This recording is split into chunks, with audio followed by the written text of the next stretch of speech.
দেখেন, গতকালকে আমরা প্রায় এখানে 3 লাখ একটা টাকার মতো কথা আমরা বলতে পেয়েছি। চাই আমি, যে টাকাটা যার যার সামর্থ্য অনুযায়ী, এই যে দেওয়ার যে মনের থেকে যে একটা আগ্রহ, এই যে দেওয়ার জন্য মানুষ এখানে আসছে, সবার তো ক্ষমতা তেমন থাকে না। যে যেমন যেমন করেই পারছে, যেভাবেই হোক, এই ক্ষুদ্র ক্ষুদ্র করেই ক্ষুদ্র বিন্দু বিন্দু করেই তো মহাসমুদ্র। তো কেন আমরা এইভাবে আগিয়ে যাব না? কেন আমরা দেশটাকে আগিয়ে নিয়ে যাব না? অবশ্যই এ দেশ তো আমার, আপনাদের, আমাদের সবার। সেজন্য আমরা কাজ করে যাব। আমরা মানে নিঃস্বার্থভাবে দেশের জন্য আমরা কাজ করব। এটাই আমার ইচ্ছা। আমি কোনো রাজনীতির সঙ্গে জড়িত না। আমি একজন চলচ্চিত্র শিল্পী।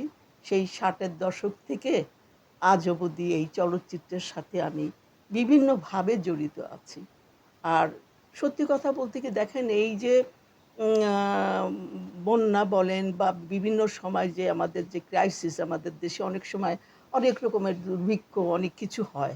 আমার মনে পড়ে, এই মুহূর্তে বলতে ইচ্ছা করছে আপনাদের সামনে, যে অনেক আগের কথা বলছি, যে তখন এই বন্যার সময় কিন্তু শিল্পী সমিতি বা শিল্পী সমিতির মানে লোকজন নীরবে ছিল না। সবাই আমরা কিন্তু, সেই মনে আছে আমার, এই তখন তো এরকম আমাদের মানে টাকা পয়সারও তেমন কোনো একটা ব্যবস্থা ছিল না, আমাদের ফান্ড ছিল না। তো এই ফান্ড তৈরি করার জন্য আমরা তখন এই চিটাগং, ঢাকায় স্টেডিয়ামে আমরা কিন্তু খুলনা। ফুটবল খেলেছি। আমরা ফুটবল খেলে আমরা সেই টাকা মানে আমরা আর্ন করেছি। সেই পয়সা দিয়ে কিন্তু আমরা এই সমস্ত বন্যা কবলিত এলাকায় গেছি। আমরা তাদেরকে খাদ্য দিয়েছি, বস্ত্র দিয়েছি, তাদের সাথে মিশে তাদেরকে সমবেদনা দিয়েছি, সাহস জুগিয়েছি। এই ছিল তখনকার কাজ। এখনো অবশ্যই আমরা আমাদের মন পরিবর্তন হয় নাই। অনেক কিছু বদলে গেছে।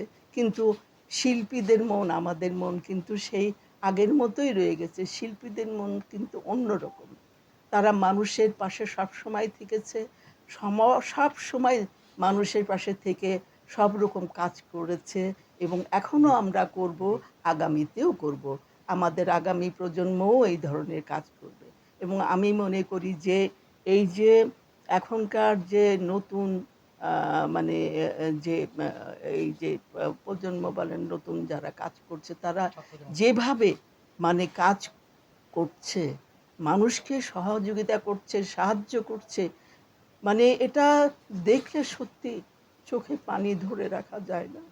অনেক তাদের কাছ থেকে আমরা যে এদের কাছ থেকে আমরা অনেক কিছু শিখতে পারলাম। তাদের এই কর্মকাণ্ডের জন্য আমরা অনেক কিছু শিখতে পারব। এবং আমি এখানে বিশেষ করে একটি কথা বলতে চাই, যে দুজনের নাম আমি বিশেষ করে উল্লেখ করব। অনেকেই কাজ সবাই করেছে, তার মধ্যে এই যে আপনার আবু সাইদ এবং মীর মুগ্ধ, এই দুজনের আত্মত্যাগের মধ্যে দিয়ে কিন্তু আমাদেরকে অনেক কিছু শিখিয়ে দিয়ে গেছে। অনেক দূরে এরা কিন্তু আমাদের সাহস জুগিয়েছে, এরা কিন্তু অনেক কিছু শিখিয়েছে, যা কোনো দিন এদেশের মানুষ, এ দেশ, এ জাতি কখনোই তাদেরকে ভুলে যাবে না। তারা সত্যি অনেক বড় কাজ করেছে, অনেক বড় কাজ করেছে, আমাদেরকে পথ দেখিয়েছে, আগামী দিনের সামনের দিকে এগিয়ে যাওয়ার পথ দেখিয়ে দিয়ে